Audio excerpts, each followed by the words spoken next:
Good evening. तो हम लोग अपनी करंट अफेयर सीरीज जिसका नाम करंट पर्सपेक्टिव है उसमें इकोनॉमिक सर्वे ऑफ इंडिया के बारे में बातचीत कर रहे थे। अपने 2 लेक्चर इसमें हो चुके हैं। पहले लेक्चर में बेसिक इंट्रोडक्शन के कुछ डाटा जो इकोनॉमिक सर्वे में दिए जाते हैं वो हमने लिखे थे।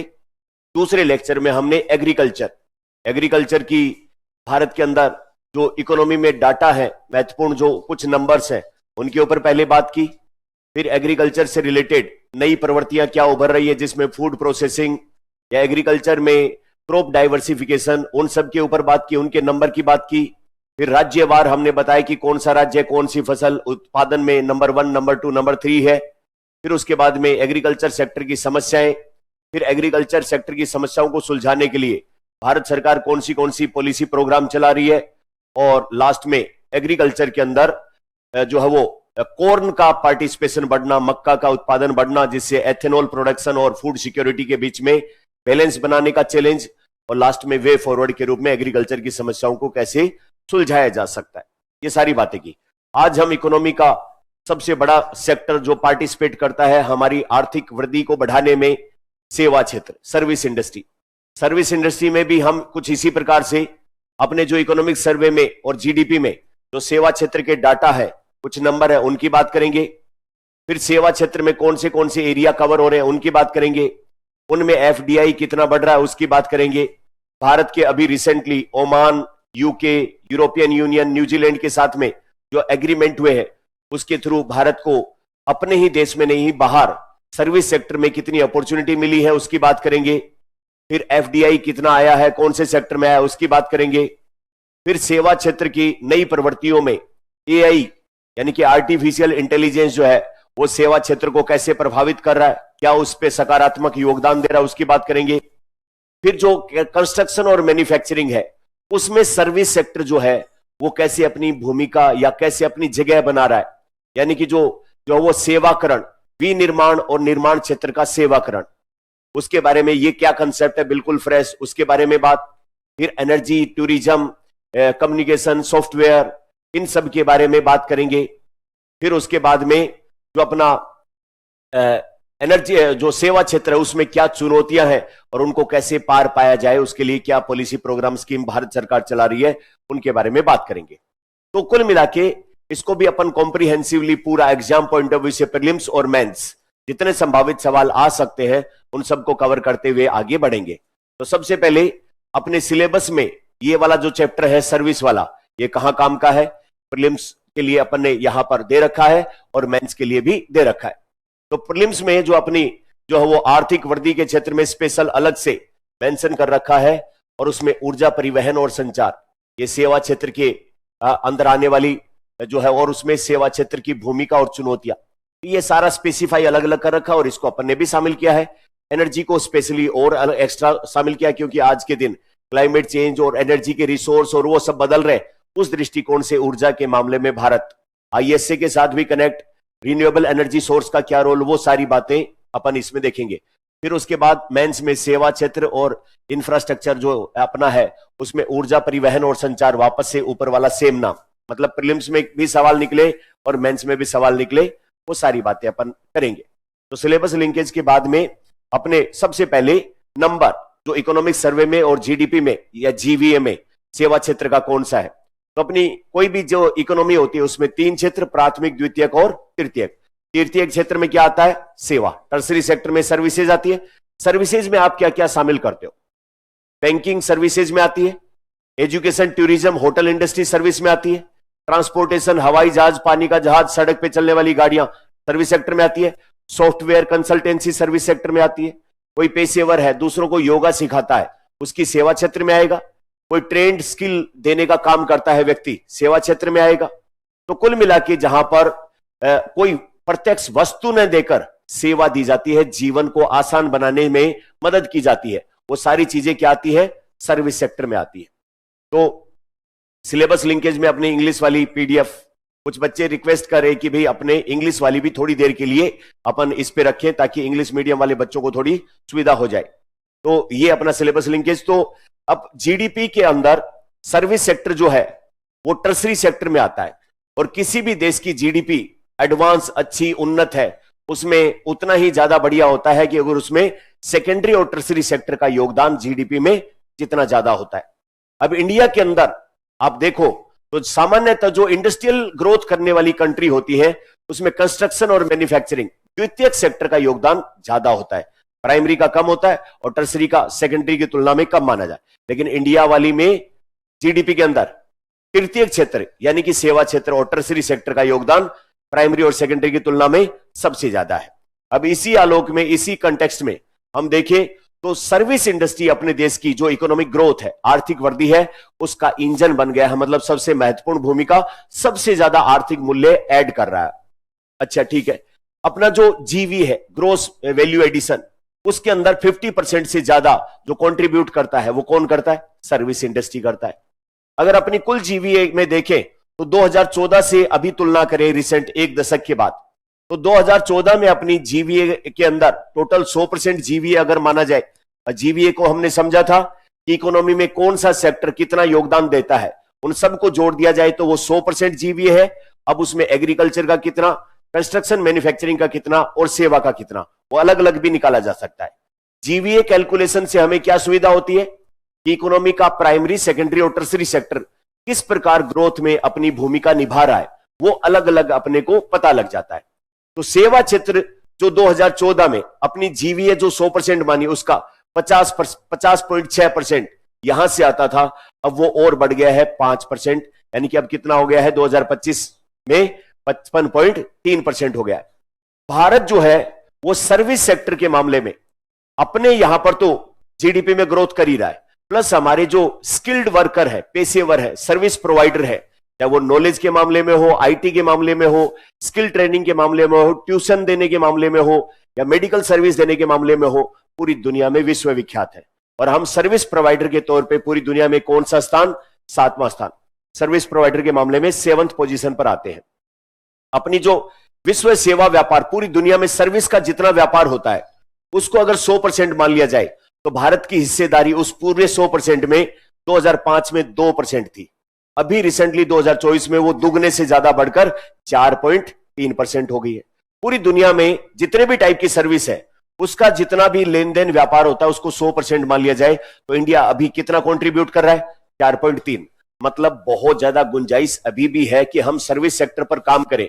अपने देश की सरकार अपने युवा जो है उनको उभरती हुई फील्ड, बायोटेक्नोलॉजी, एरोस्पेस या फिर नैनो टेक्नोलॉजी या फिर विभिन्न प्रकार के दूसरे मेडिकल हेल्थ साइंसेज, रिसर्च, उन सब में अगर अच्छी यूनिवर्सिटी, इंस्टीट्यूट हम खोलते हैं तो इसके अंदर हम as a consultant, service provider अपना योगदान और बढ़ा सकते हैं।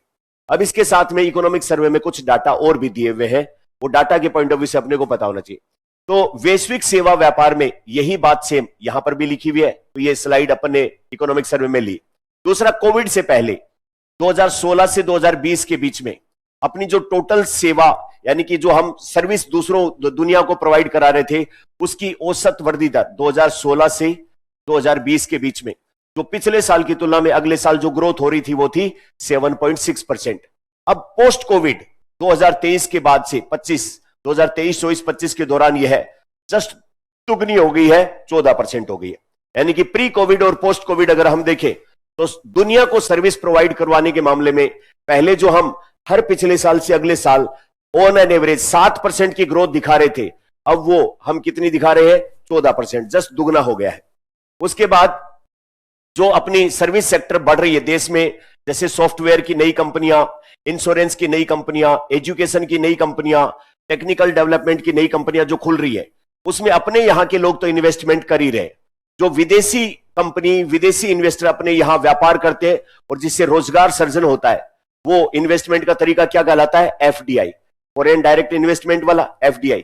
तो एफडीआई जो अपने देश के अंदर हो रहा है उसमें सेवा क्षेत्र में एफडीआई जो है वो 80.2% जो है वो एफडीआई का हिस्सा जो विदेशों से पूंजी अपने देश में आके लग रही है वो सेवा क्षेत्र में सबसे ज्यादा। कंस्ट्रक्शन, मैन्युफैक्चरिंग और एग्रीकल्चर में एफडीआई की तुलना में अपने 2023 से 25 के दौरान जो आया वो 80.2% क्षेत्र, और जो महामारी से पहले 2016 से 20 जो 77.7% था उससे एफडीआई की भी जो है वो परसेंटेज बढ़ी है। इसके बाद में आईटी और आईटी इनेबल्ड सर्विस, यानी कि सॉफ्टवेयर वगैरह जो हम बनाते हैं या टेलीकम्युनिकेशन के हम समाधान देते हैं, वो 2025 में अपने 203 अरब अमेरिकी डॉलर के राजस्व, यानी कि इतना पैसा हमने दुनिया से कमाया है 2025 में। किससे? सॉफ्टवेयर और सॉफ्टवेयर से जुड़ी हुई कंपनी। इंडिया में बड़ी बड़ी विप्रो, टीसीएस या फिर जो है वो एचसीएल, बहुत सारी ऐसी बड़ी कंपनियां हैं जिनका टाई अप अमेरिका या फिर यूरोप या दूसरे देशों के साथ है, और वो उनके लिए सॉफ्टवेयर, एनिमेशन, विभिन्न प्रकार के आईटी जो है वो प्रोडक्ट बना के देती है उनको। तो उससे टोटल जो अपनों को राजस्व मिला, विदेशी मुद्रा मिली, वो 203 अरब अमेरिकी डॉलर के बराबर है। साथ में जो है वो भारत 2015 से 24 के बीच कॉमर्शियली 34 देशों के लिए 393 विदेशी उपग्रह प्रक्षेपित करके 433 मिलियन अमेरिकी डॉलर को कमाया है। अब सर्विस सेक्टर की जब आप बात करते हो तो भारत के अंदर ये वाला जो पॉइंट है, एक नई उभरती हुई हम शक्ति है। इसरो के आउटस्टैंडिंग वर्क के चलते हमारी रिलायबिलिटी और हमारा उपग्रह स्थापित करने की बिल्कुल सुनिश्चित क्षमता, और दुनिया की तुलना में हम बहुत कम पैसे में देशों के उपग्रह स्पेस में स्थापित करते हैं। अमेरिका का चाहे स्पेस एक्स हो, चाहे नासा हो, चाहे दूसरे देशों की एरियन वगैरह जो भी स्पेस एजेंसीज है, उनकी तुलना में इसरो की एक तो क्रेडिबिलिटी है, दूसरा कम पैसे में हम सैटेलाइट सुनिश्चित तौर पर स्थापित कर पाते हैं। प्लस भारत सरकार अब स्पेस सेक्टर में, पहले जहां पर सिर्फ सरकार का ही दबदबा था, इसरो था, अब अपनी प्राइवेट कंपनियां जो हैदराबाद बेस्ड बहुत सारी कंपनियां, स्टार्टअप, उनको जो है वो प्रोत्साहित कर रही है, और छोटे उपग्रह वो प्राइवेट कंपनियां इसरो के साथ मिलकर या अपने लेवल पर जो है वो उपग्रह के तौर पर स्थापित करेंगी। तो सेवा क्षेत्र में जब आप सॉफ्टवेयर की, बैंकिंग की, परिवहन की, पर्यटन की बात करते हैं, उस टाइम पर अगर आप अपने आंसर में ये जो इसरो वाला स्पेस वाले सेक्टर में हम जो एक नई उभरती हुई शक्ति बन रहे हैं, ये आपके आंसर को एनरिच करता है। तो इस मामले में हमने वर्ष 2015 से 24 के बीच में कितने देशों के, 34 देशों के कितने सैटेलाइट, 393 सैटेलाइट स्पेस में भेजे, उससे अपने को कितना राजस्व मिला? 433 मिलियन अमेरिकी डॉलर मिला है ना। तो ये वाली बात अपने लिए एक बहुत ही अच्छा वैल्यू एडिशन आंसर में करती है, मेंस या किसी भी तरीके से। उसके बाद में ये इंग्लिश वाला सेम टू सेम उसकी स्लाइड, वो इकोनॉमिक सर्वे से अपन ने लिया है।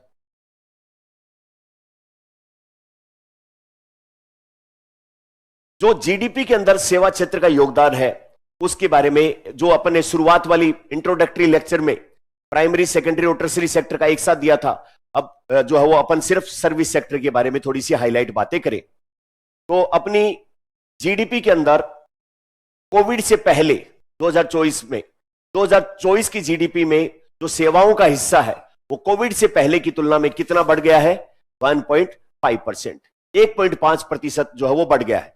अब ये अपना जो चार्ट सबसे इंपॉर्टेंट इकोनॉमिक सर्वे वाला पहला ही है, उसमें एग्रीकल्चर वाला अपन ने देखा कि इसके अंदर एग्रीकल्चर का योगदान 2025 वाला वित्त वर्ष है उसमें 16.3%, और इस बार जो फर्स्ट एडवांस एस्टिमेट, पहले अग्रिम आंकड़े आए हैं, उसमें घटने की उम्मीद है, 15.2 रहने की उम्मीद है। कंस्ट्रक्शन और सर्विस इंडस्ट्री वाला सेक्टर देखें तो पिछले वर्ष में 24.6 था, और ये भी घटा है, ये भी घटने का अनुमान है 24.3।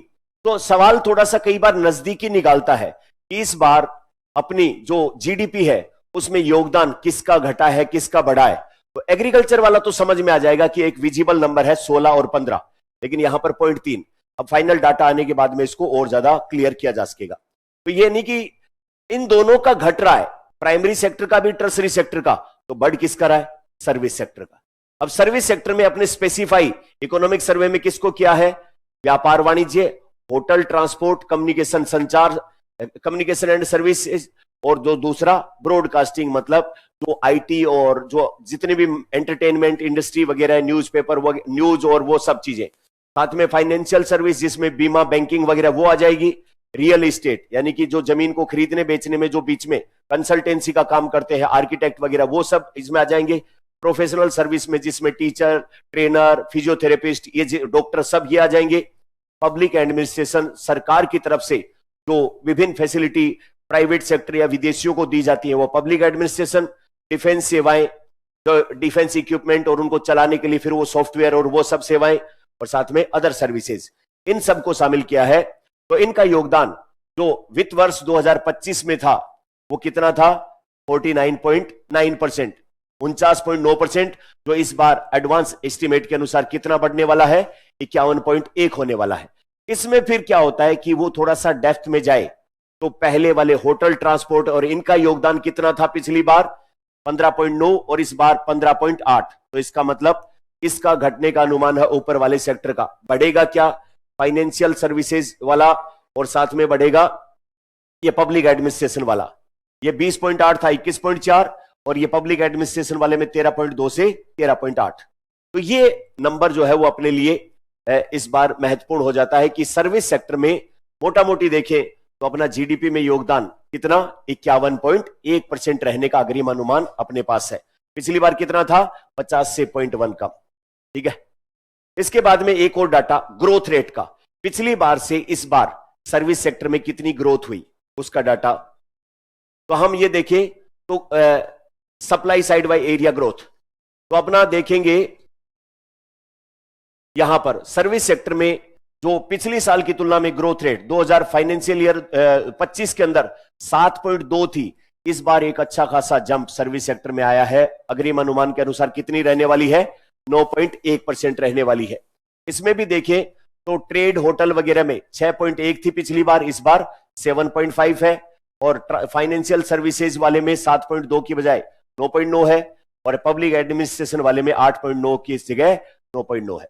तो ग्रोथ वाली जो है वो सारी जगह पर बढ़ने वाली है, ग्रोथ सेक्टर सभी दिखाएगी।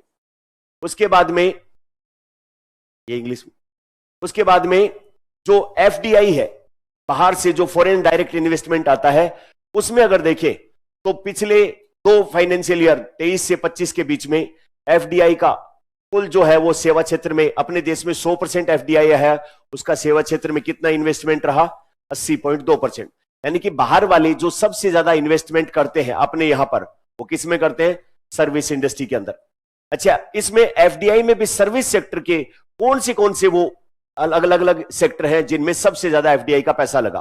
तो उसमें information and information communication technology वाली जो सेवाएं हैं, यानी कि मोबाइल या फिर कोई ब्रॉड जो वो नई चैनल, जिसमें आपके जितने भी कंपनियां जो विभिन्न क्षेत्रों में काम करती हैं, चाहे वो सॉफ्टवेयर बनाने से लेकर समाचार एजेंसी हो, एंटरटेनमेंट एजेंसी हो, या जितने भी टाइप की एजेंसी है, उनमें सबसे ज्यादा। दूसरा प्रोफेशनल सर्विसेज, जिसमें डॉक्टर, फिजियोथेरेपिस्ट, योगा गुरु, टीचर, ट्यूटर, जितने भी उसमें, और उसके बाद फाइनेंस और इंश्योरेंस, वित्त और बीमा क्षेत्र में। तो ब्रेकअप अलग अलग क्षेत्रों में देखा जाए तो सेवा क्षेत्र में भी सबसे ज्यादा पैसा एफडीआई का कहां लगा है? कम्युनिकेशन और जो वो इंफॉर्मेशन एंड कम्युनिकेशन जो सेवाएं हैं उनमें। ठीक है। उसके बाद अपने देश में जो रोजगार है, उस रोजगार को देने में जो सर्विस इंडस्ट्री है उसका हिस्सा कितना है? 30%। देखने लायक बात यह होती है, पूरी दुनिया में ट्रेंड है। जैसे पहले इकोनॉमी में सुझाव भी दिया जाता था कि भारत में बेरोजगारी ज्यादा क्यों है, तो उसका कारण बताया जाता था कि जो सेकेंडरी सेक्टर है, कंस्ट्रक्शन और मैन्युफैक्चरिंग, वो उतना ज्यादा जॉब क्रिएशन नहीं कर रहा है, उसमें उतनी ज्यादा जॉब अपॉर्चुनिटी युवाओं के लिए नहीं है। जबकि सर्विस सेक्टर जो है वो तेजी से विकसित हो रहा है और अभी सेकेंडरी सेक्टर की तुलना में ज्यादा जॉब क्रिएशन कर रहा है। तो ये एक इंपॉर्टेंट डाटा अपने लिए है कि सेकेंडरी सेक्टर या कंस्ट्रक्शन और मैन्युफैक्चरिंग से कहीं ज्यादा जॉब सर्विस सेक्टर अपने देश में पैदा हो रहा है। लेकिन अब भी ये भी देखा जाए इसमें कि सर्विस सेक्टर जो है वो जॉब जो प्रोवाइड करा रहा है या नौकरियां दे रहा है, या पूरे देश में एक समान दे रहा है, या ग्रामीण और शहरी भारत में सेवाओं की नौकरियों में अंतर है। बिल्कुल ग्रामीण क्षेत्रों में कोई भी ऐसा कार्य, कोई भी ऐसी कंपनी, कोई भी ऐसी एजेंसी काम नहीं करती है जो सर्विस सेक्टर में जॉब प्रोवाइड करवा सके। ग्रामीण क्षेत्रों में सामान्यतः खेती और खेती से जुड़ी हुई छोटी मोटी एमएसएमई टाइप की गतिविधियां होती है, पशुपालन, मत्स्य पालन, हॉर्टिकल्चर या छोटा मोटा एग्रो प्रोसेसिंग, इस तरीके के काम होते हैं। सर्विस इंडस्ट्री वाले काम मेनली कहां होते हैं? अर्बन एरियाज में, शहरी क्षेत्रों में। और उसमें भी देखा जाए तो शहरी क्षेत्रों में भी कहां? बड़े सिटी, मेट्रो सिटी हैं, उनके अंदर होती हैं। और उसमें भी अगर इंडिया में देखा जाए तो साउथ इंडिया और नॉर्थ इंडिया में देखा जाए तो सर्विस सेक्टर कहां ज्यादा डेवलप है? South India. आगे हम देखेंगे भारत के 4 राज्य 40% से भी ज्यादा सर्विस सेक्टर में कंट्रीब्यूट करते हैं। आपको आइडिया भी होगा, तमिलनाडु, कर्नाटक, आंध्र प्रदेश या तेलंगाना और महाराष्ट्र, ये वाले जो राज्य हैं ये सबसे ज्यादा आईटी पेशेवर, सबसे ज्यादा जो स्किल्ड वर्कर हैं उनको प्रोड्यूस करने का काम करते हैं। तो शहरी सेवा क्षेत्र में ज्यादातर जो रोजगार पैदा होते हैं वो कहां पर? शहरी क्षेत्र में। यहां पर मजदूर की बजाय कामगार लिख दें तो ज्यादा सही शब्द है। मजदूर में थोड़ा सा ऐसा नहीं आएगा कि वो स्किल्ड है ना, मैनुअल लेबर के लिए शब्द यूज किया जाता है। तो भारत में जितने भी जो सेवा क्षेत्र के जो रोजगार पैदा होते हैं उसमें 60% से ज्यादा शहरी क्षेत्रों के लोग सर्विस प्रोवाइडर के तौर पे काम कर रहे हैं, क्योंकि ये नौकरियां शहरी क्षेत्रों में ही ज्यादा है। उसके बाद हम देखेंगे कि शहरी क्षेत्रों में भी और ग्रामीण क्षेत्रों में महिलाओं के मामले में एक अलग से पूछा जा सकता है, और आपको एक चौंकाने वाला डाटा सामने आएगा कि वेज डिफरेंस, जो तनख्वाह में अंतर होता है, उसको लेकर एक बहस छिड़ती है कि पुरुषों की तनख्वाहें महिलाओं की तुलना में, चाहे वो प्राइवेट सेक्टर हो, ज्यादा होती है ना। लेकिन सर्विस सेक्टर में कुछ ऐसे एक्सेप्शनल एरिया हम पहचानेंगे जहां पर महिलाओं की एवरेज तनख्वाहें पुरुषों की तुलना में ज्यादा है। तो महिला सशक्तिकरण के लिए जब भी आप ऐसा कोई बात कहें तो फिर उसमें पॉजिटिव वे वाला डाटा, भाई रोना तो हम रोते रहते हैं कि महिलाओं के लिए ये नहीं है, वो नहीं है, फलान ढिमकान नहीं है, पुरुषों का जो है वो वर्चस्व छाया हुआ है, पितृ सत्तात्मक समाज है, ऐसे कर दिया है वाले। तो उस केस में हायर एजुकेशन में महिलाओं का एनरोलमेंट बढ़ना, पब्लिक सर्विसेज में पार्टिसिपेशन बढ़ना, गवर्नमेंट्स और के साथ साथ प्राइवेट सेक्टर में भी महिलाओं का उच्च पदों तक पहुंचना और ज्यादा स्किल्ड वर्कर के तौर पे अपनी क्षमताओं को साबित करना, आप जो है वो महिला सशक्तिकरण का अच्छा एग्जाम्पल मान सकते हैं।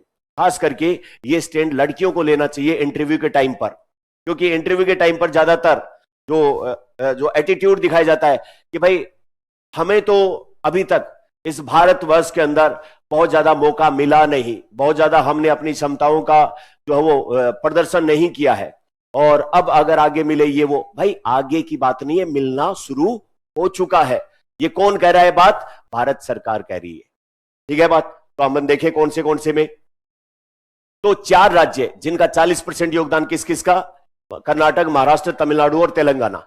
ये पूरे देश में जितना सर्विस सेक्टर का रेवेन्यू पैदा होता है उसका 40% इन 4 राज्यों में है। मतलब आईटी, डॉक्टर और विभिन्न पेशेवर यहां इन 4 राज्यों से। अब उसमें जो अपने सर्विस सेक्टर में काम करने वाले लोग हैं उसमें देखा जाए तो जेंडर इनइक्वालिटी, जो लैंगिक असमानता है, खास करके जो महिलाएं गांव में रहती हैं उनको सर्विस सेक्टर में अपना योगदान देने के अवसर या अपॉर्चुनिटी बहुत ही कम मिल पाते हैं। क्यों मिल पाते हैं कम? क्योंकि ग्रामीण क्षेत्र में सेवा के लिए कोई भी ऐसा कंपनी, एजेंसी कुछ होती ही नहीं है, तो केवल ग्रामीण महिलाएं 10.5% इसमें पार्टिसिपेट करती है। ऑन द अदर हैंड शहरी क्षेत्र की महिलाएं 60%, जो वर्क फोर्स है टोटल शहरी क्षेत्र की महिलाओं का, उनमें से 60% महिलाएं कौन से क्षेत्र में काम करती है? सेवा क्षेत्र में काम करती है। अच्छा, इकोनॉमिक इनइक्वालिटी या आय असमानता में देखोगे तो कुछ विशिष्ट क्षेत्र है सर्विस सेक्टर में जहां पर वेतन के स्तर पर जो परंपरागत पुरुषों की ज्यादा तनख्वाह बताई जाती है उसके ऑपोजिट महिलाओं की ज्यादा तनख्वाहें। वो कौन सी है? आईटी और आईसीटी वाली, information communication technology, health services में जो है वो डॉक्टर और नर्स के रूप में काम करें, ग्रामीण शिक्षा और लोक प्रशासन, पब्लिक एडमिनिस्ट्रेशन में जो एक तरीके से कोऑर्डिनेटर के तौर पे काम करें और करें, उन सब के अंदर महिलाओं की तनख्वाह पुरुषों की तुलना में ज्यादा है। तो ये एक ऐसी अच्छी बात है, परंपरागत जो सोच है उससे हटके ये पॉइंट बताए जा सकते हैं कि भाई जो भारत में महिलाएं हैं उसमें गांव की तुलना में शहरी क्षेत्रों की महिलाओं को ज्यादा अवसर मिलते हैं, अपॉर्चुनिटी ज्यादा है। दूसरा चीज इसके साथ आप कनेक्ट कर सकते हो कि ग्रामीण क्षेत्र, खास करके जो शहरों के आसपास सब अर्बन एरिया है, उनकी कनेक्टिविटी बेहतर करनी चाहिए, ट्रांसपोर्टेशन बेहतर करना चाहिए, ताकि कोई महिला जो शहर में रहना अफोर्ड नहीं कर सकती है वो अपनी सर्विसेज दिन के समय शहरी क्षेत्रों में उपलब्ध करवाए, उसको भी रोजगार मिले, ताकि वो अपने घर पर सुरक्षित पहुंच पाए। एक पब्लिक ट्रांसपोर्टेशन वगैरह का एक अच्छा एग्जांपल यहां दिया जा सकता है। दूसरा, लीग से हटकर अब महिलाएं अपने जो है वो क्षमताओं के बल पर या अपनी जो पोटेंशियल है उसके बल पर पुरुषों की तुलना में ज्यादा पैसे कमाने वाली जो वो कुछ एरिया पहचाने गए जिनमें महिलाओं की तनख्वाह ज्यादा है। इस वाला सेक्टर आपको परंपरागत एग्जाम्पल से अलग नए एग्जाम्पल कोट करने चाहिए। स्टार किया अपने इसको। उसके बाद में सेवाओं का अपने देश में प्रोडक्शन के बाद हम जो निर्यात करते हैं दूसरे देशों को, कंसल्टेंसी, सॉफ्टवेयर, डॉक्टर एडवाइस या जो भी हम उपलब्ध कराते हैं, उस निर्यात से संबंधित कुछ डाटा या आंकड़े हम देखें तो भारत का जो बाहर विदेशों में जो हम सर्विस का एक्सपोर्ट करते हैं वो हमारी सेवा क्षेत्र में ग्रोथ का एक बहुत ही इंपॉर्टेंट कैटलिस्ट है, उत्प्रेरक है, यानी कि अपनी सेवा क्षेत्र को बढ़ाने में बहुत महत्वपूर्ण भूमिका निभा रहा है। तो वित्त वर्ष 2023 से 25 के दौरान जो अपनी सेवा का निर्यात रहा, जो हमने सर्विसेज, सॉफ्टवेयर या कंसल्टेंसी बाहर दूसरे देशों को उपलब्ध कराई, उससे जो अपने को पैसा मिला वो पैसा अपनी जीडीपी में कितना योगदान देता है? 9.7% योगदान उसका रहा है सर्विस एक्सपोर्ट के मामले में। अच्छा, हमने जो विदेशों को सेवाएं या सर्विसेज प्रोवाइड करवाई उसमें सबसे ज्यादा कंट्रीब्यूशन किसका? सॉफ्टवेयर, यानी कि अपनी ये जो बड़ी आईटी कंपनियां हैं ये बड़े लेवल पर विदेशों में अपनी सॉफ्टवेयर सर्विसेज उपलब्ध करवाती हैं। दूसरी फिर डॉक्टर, इंजीनियर या विभिन्न प्रकार के जो अलग अलग फील्ड के एक्सपर्ट लोग हैं और मैनेजमेंट के जो रिलेटेड जो सेवाएं हैं उनका योगदान कितना रहा? 18.3%। तो ये दोनों चीजें अपने को याद होनी चाहिए। उसके बाद में एक नया एंगल, सेवा क्षेत्र को आर्टिफिशियल इंटेलिजेंस कैसे प्रभावित कर रहा है। आर्टिफिशियल इंटेलिजेंस जिन जिन लोगों ने अपनी सर्विस सेक्टर की, जैसे टूरिज्म में, ट्रेवलिंग में, या फिर जो डॉक्टर, इंजीनियर या विभिन्न प्रकार की जो टीचिंग या जो भी सेवाएं उपलब्ध कराते हैं, अगर उन पेशेवर या उन कंपनियों ने अगर अपने सर्विस के साथ में एआई को शामिल किया या एआई का उपयोग करना शुरू कर दिया तो आश्चर्यजनक रूप से उनकी बिजनेस ग्रोथ बढ़ना शुरू हो गई, पहली बात। दूसरा, एआई का उपयोग करें तो उससे सर्विस सेक्टर में नए और इनोवेटिव आइडिया और ज्यादा आने लगे। मतलब एक दूसरे से कॉम्प्लीमेंट करती है ये चीज कि एआई का यूज करके आप अपना बिजनेस बढ़ा सकते हो और एआई का उपयोग करके नए बिजनेस आइडिया और नए बिजनेस जो है वो स्टार्टअप विभिन्न प्रकार की सेवा क्षेत्र में बढ़ा सकते हैं। उसी से रिलेटेड 2-3 पॉइंट है कि जिसमें व्यापार के अंदर इनोवेशन, नवाचार, और इसके बीच में दो तरफा। जिन भी लोगों ने व्यापार में एआई को अपनाया, एक तो उनकी कॉस्ट कटिंग हो गई, यानी कि लोगों को मैन्युअली जो काम करवाया जाता था उसकी जगह पर एआई काम करना शुरू किया। जैसे ई कॉमर्स कंपनियां हैं, उन्होंने चैटबॉट लगा दिए एआई आधारित, और उससे उनके कॉल सेंटर और इतने सारे लोगों की तनख्वाह देने का काम बंद हो गया। कोई सिर्फ मैनुअल एंट्री करने का काम करता था, स्लिप वगैरह, उसमें एआई आधारित सॉफ्टवेयर से काम हुआ तो उस व्यक्ति को अब रखने की जरूरत नहीं है। इसी प्रकार पहले जो है वो लोगों को रखने के लिए गोडाउन किराए पे लो, फिर उनकी हेल्थ और उनका विभिन्न प्रकार के अकाउंट मेंटेन करो, वो सब अब एआई आधारित चीजें करने से कम लेबर हायर करनी पड़ती है, कम इंफ्रास्ट्रक्चर चाहिए, मुख्य बाजार में बड़ी जगह पर ऑफिस खोलने की जरूरत नहीं, किसी कमरे में बैठ के आप ये सब काम कर सकते हो। तो इसलिए एक तो बिजनेस की लागत में कमी, और दूसरा जो बाउंड्री है अब वो कोई मायने नहीं रखती है। तो उससे क्या हुआ कि हम दुनिया भर में, देश विदेश में अपने सर्विस का एडवर्टीजमेंट, अपने क्लाइंट से कांटेक्ट करना और उससे व्यापार में वृद्धि, यानी कि एक तरीके से ग्लोबल विलेज के तौर पर अब इंडिया के बिहार में बैठा हुआ एक बच्चा जिसके पास कोई इनोवेटिव आइडिया है तो वो हार्वर्ड के प्रोफेसर के साथ उसको शेयर कर सकता है, एआई की मदद से और ज्यादा बेहतर एक्सप्लेन कर सकता है और ज्यादा उसको अच्छी अपॉर्चुनिटी मिल सकती है। उसके बाद सेवाओं का जो है वो व्यापार और निर्यात बढ़ गया, एआई अपनाया है उसके बाद में, और सबसे ज्यादा जो फायदा हुआ वो है सॉफ्टवेयर और जो अपनी कॉमर्शियल सर्विसेज देते हैं उनमें। अब ये इसके ऊपर अपने पिछले दिनों एक वीडियो किया था कि एआई रैंकिंग, एआई के क्षेत्र में कितना इन्वेस्टमेंट, एआई के क्षेत्र में कितना रिसर्च और एआई को अपनाने में वहां के लोग कितने ज्यादा रेडी हैं, उन सब चीजों को ध्यान में रखते हुए अमेरिका की एक यूनिवर्सिटी है स्टैनफोर्ड, वो रैंकिंग जारी करती है। उस रैंकिंग में पहले स्थान पर यूएसए, चाइना और तीसरे नंबर पे इंडिया है। तो एआई के मामले में हमारे यहां पर सरकार भी पॉजिटिव है, खूब सारा रिसर्च डेवलपमेंट हो रहा है, खूब सारे जो है वो प्राइवेट कंपनियां भी इसको अपना रही हैं और लोगों के अंदर भी एआई को लेकर कम झिझक है, वो तेजी से इसको अपना रहे हैं। तो आने वाले टाइम में खास करके सर्विस सेक्टर में जो ग्रोथ का इंजन एआई बनेगा, सेवा क्षेत्र की क्वालिटी को सुधारने में जो एआई मदद करेगा, उस मामले में भी भारत बहुत अग्रणी देशों में तीसरी पोजीशन पे आते हैं। और ये हम नहीं कहते, कौन कहते हैं? स्टैनफोर्ड यूनिवर्सिटी के द्वारा जो इंडेक्स जारी किया जाता है वो कहते हैं। इसके ऊपर अपन ने एक सेपरेट वीडियो भी बनाया था अलग से कि उसके पैरामीटर और वो सारी चीजें, है ना। तो एआई को लेकर के ये बात। उसके बाद में 2025 में जो भारत ने अलग अलग देश और समूहों से जो व्यापारिक समझौते किए हैं, उन समझौतों में 5 प्रमुख समझौते, एक तो यूके के साथ किया, ओमान के साथ किया, न्यूजीलैंड के साथ किया, यूरोपियन यूनियन के साथ किया, अमेरिका से अभी अपनी बातचीत चल रही है। तो उनमें जब अपन ने ये नए समझौते किए हैं तो अपने देश के जो सर्विस इंडस्ट्री है उसके लिए विदेशों में क्या अवसर खुलते हैं, उसको लेकर के भी इकोनॉमिक सर्वे में बात कही गई है। तो सबसे पहले बात कही गई है कि इंडिया और यूके के बीच में सीईटीए हुआ, comprehensive economic and trade agreement.